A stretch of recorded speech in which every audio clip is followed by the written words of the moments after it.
she is requiring, I'm just gonna move this so I don't have to slouch. She is requiring some round the clock care.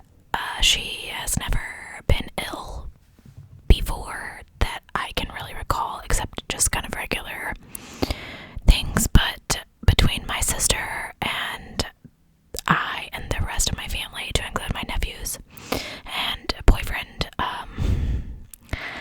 it's quite difficult to arrange everything with all of us. So I don't have my evenings free to film or to get stuff ready to film. So I am sorry and my apologies. I did not forget about you guys, and I am still, thinking about cases and looking up stuff when I get time. I just don't have as much time to piece them all together for you. So I'm not gonna quit posting content. It just might not be every other day like it was.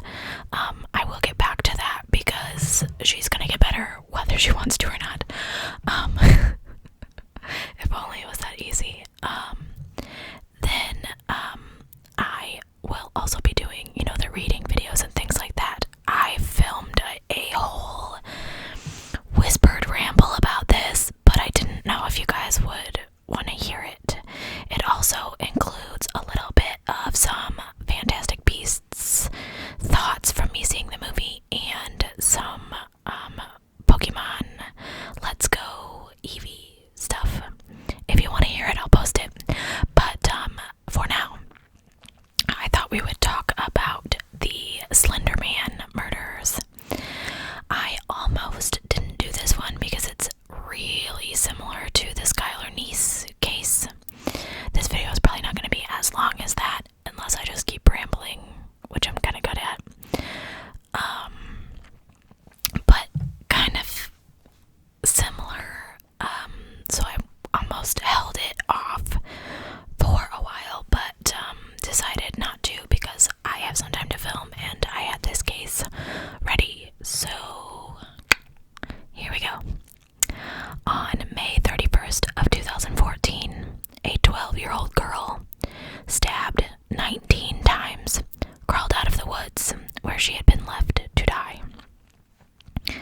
She had just become the victim of the myth and meme of Slenderman, a creepy internet child killer. Before this case, I'd never heard of Slenderman, and after I heard about it, I of course had to Google what he looked like, and truthfully, he creeps me out. No. Anyway. Anissa Weir, Morgan Kaiser, and Peyton Lutner knew almost everything about Slenderman. Lutner was particularly terrified of the faceless creature, me too, which first appeared as a photoshopped image on a website in 2009 and took a life of its own when people began interviewing. I'm caffeine deprived, you guys. Inventing stories about him. We opened up the computer one night and sat and looked at the site together, and I said, Peyton, let's just read one of these and you tell me, does this sound like it could possibly be real? Lutner's mom, Stacy, later said of her daughter's fear, and she said, no, but Morgan knows he's real. Little did Peyton's family realize at the time just how much Morgan actually believed that this black-suited creature with spidery arms was real. In fact, Kaiser and Weir had decided they needed to do something drastic to appease and impress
a passing cyclist, Greg Steinberg.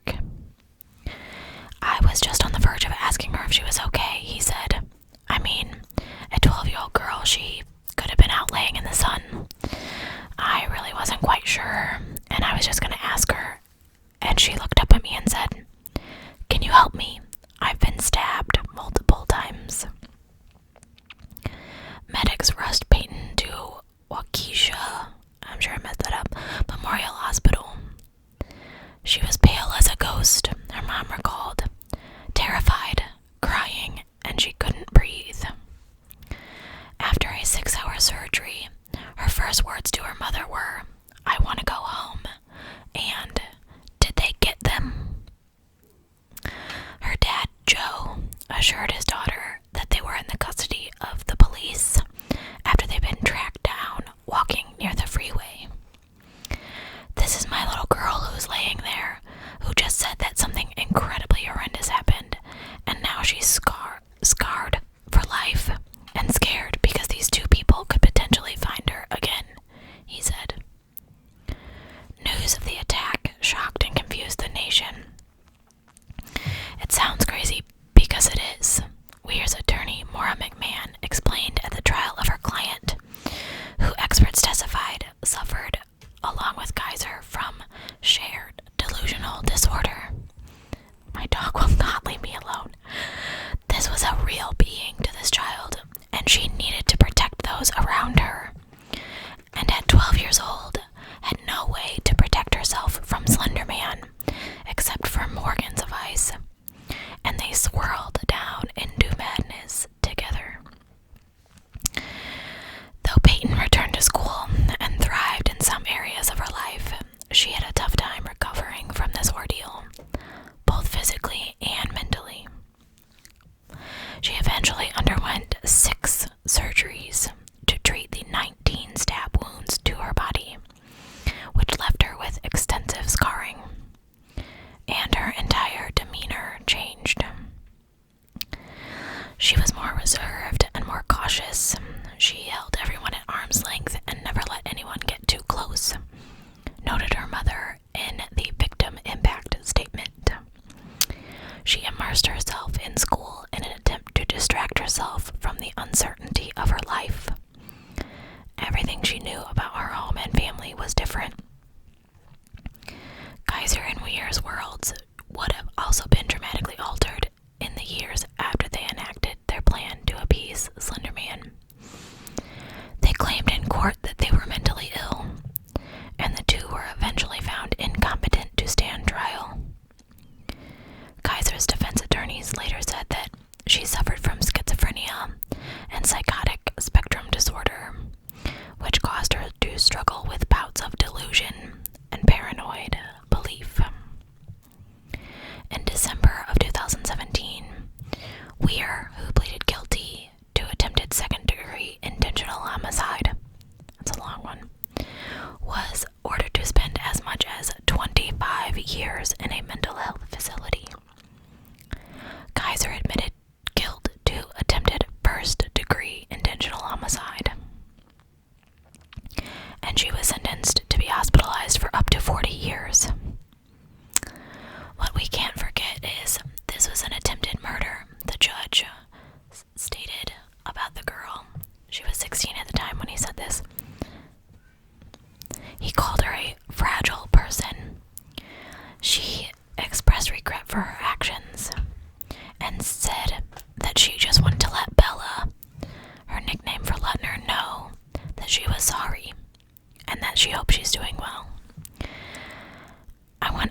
Joe believed something can be salvaged from the tragedy that his daughter survived.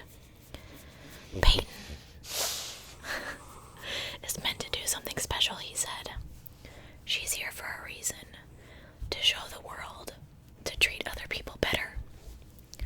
For parents who maybe see, dig a little deeper into what your children are doing. Maybe that she herself is supposed to be an inspiration. They don't want to talk to you. They don't. So,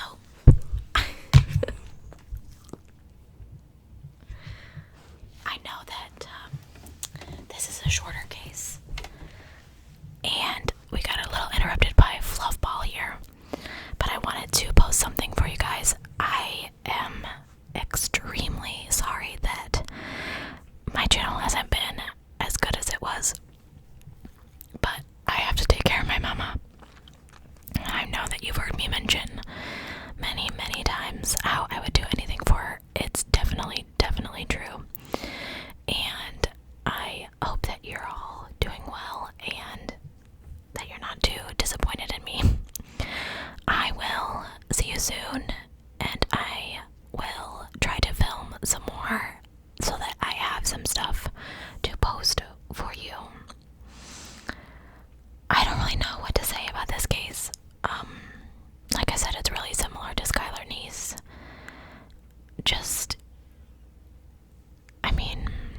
I don't have kids, so I can't